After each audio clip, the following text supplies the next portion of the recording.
Merci, Monsieur le Vice-président, Monsieur le Ministre, Mesdames et Messieurs les députés. Cette semaine, nous célébrons les 80 ans de la fin de la Seconde Guerre mondiale. Le 8 mai 1945, des dizaines de milliers de Françaises et Français marchaient sur les Champs-Élysées à Paris, submergés par la joie. Des célébrations avaient lieu dans toute l'Europe, de Londres au Benelux, en passant par Copenhague. Le cauchemar était enfin terminé. Les événements de cette époque ont eu des conséquences profondes pour tous les Européens. Pour la moitié de notre continent, c'était le début de la reconstruction et la réconciliation, mais pour l'autre moitié, la libération du nazisme n'a pas apporté la liberté, elle a été suivie par l'occupation et l'oppression. C'était un véritable tournant pour l'Europe. 80 years on, we stand at another decisive moment in the history of our continent.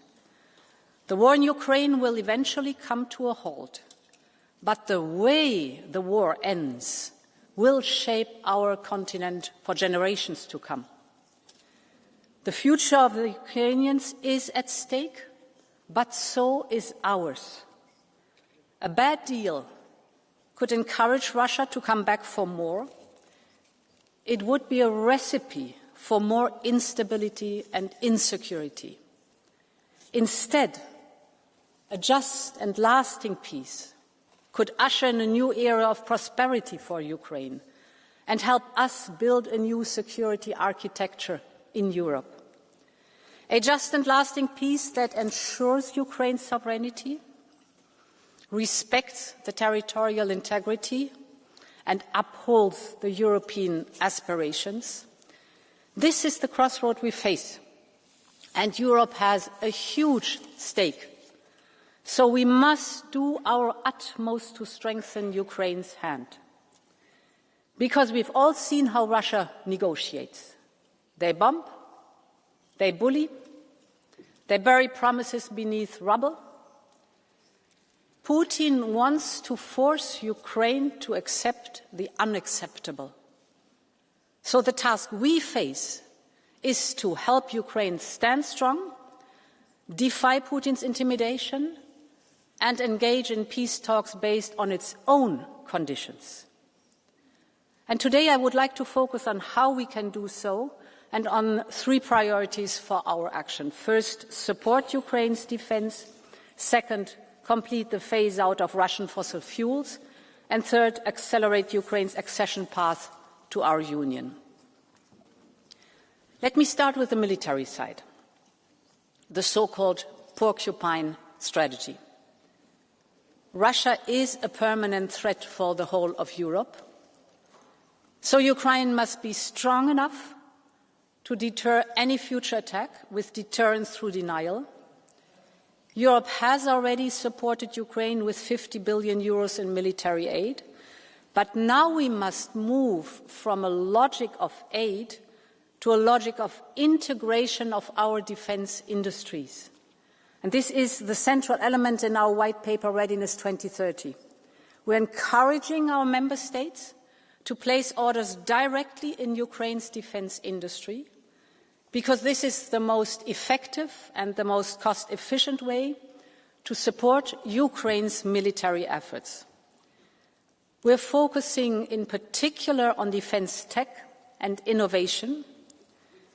Throughout the war, Ukraine has used technology to shift the dynamics on the battlefield, even and especially when Russian forces were stronger in numbers.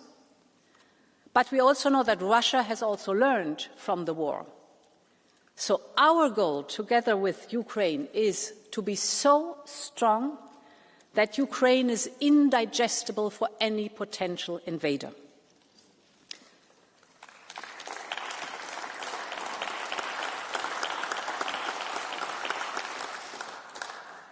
And honourable members, as we support Ukraine, we must also continue to undermine Russia's ability to wage war. And this is my second point. Fossil fuel revenues remain a key source of funding for the Russian war machine. Let me give you two figures. At the beginning of the war, we spent 12 billion euros per month on Russian fossil fuels, 12 billion per month. Today we're down to 1.8 billion per month. So it's our core security interest to stop financing Putin's war chest.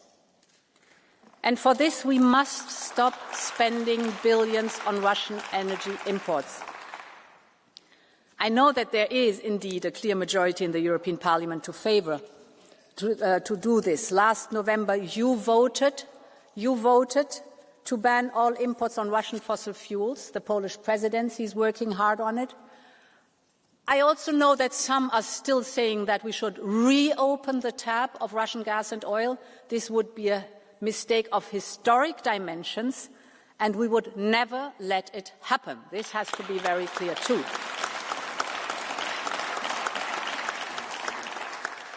Russia has proven time and again that it is not a reliable supplier. Putin has already cut gas flows to Europe in 2006, 2009, 2014, 2021 and throughout the war. How many times before they learn the lesson? Dependency on Russia is not only bad for our security, but also for our economy. Our energy prices cannot be dictated by a hostile neighbour.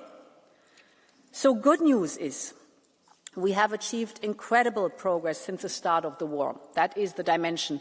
12 billion per month at the beginning, now down to 1.8 billion. Thanks to energy savings, thanks to renewables, we have already cut our gas imports from Russia by 60 BCM per year. And thanks to our partners, we have diversified away from Russia. We have not forgotten in the energy crisis how the United States immediately stepped in with LNG, and how we received additional pipeline gas from Norway, and how countries that are further away, like Japan and South Korea, worked very closely with us on global markets to ensure our immediate energy security. And indeed, if you put it in percentage numbers, we went from 45% of our gas imports coming from Russia down to 13% now. We went from 1 in 5 barrels of oil from Russia down now to 1 in 50 barrels of oil, a 10-fold reduction.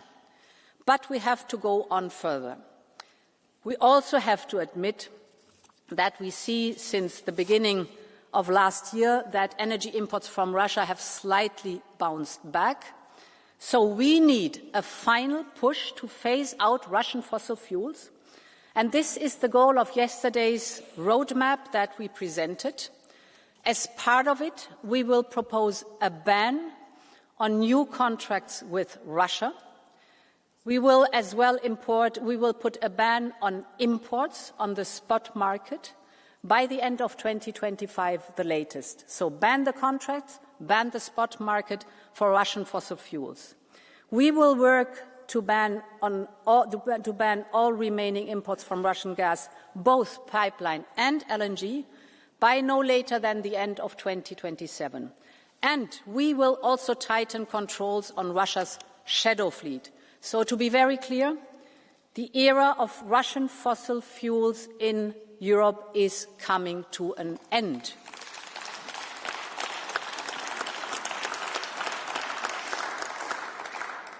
Honourable members, my last point is that we must accelerate Ukraine's path towards membership of our Union. It isn't just Ukraine's aspiration. Accession to the European Union can be the strongest security guarantee. And it was a central focus of my latest meeting with President Zelensky in Rome. We're working hard with Ukraine to open the first cluster of accession talks and to open all clusters in 2025. Ukraine joining our Union is the greatest guarantee of a just and lasting peace, because we know in our history, peace and European integration have always gone hand in hand. So let's bring Ukraine inside our union. Let's walk the path of peace together. Slava Ukraini, long live Europe.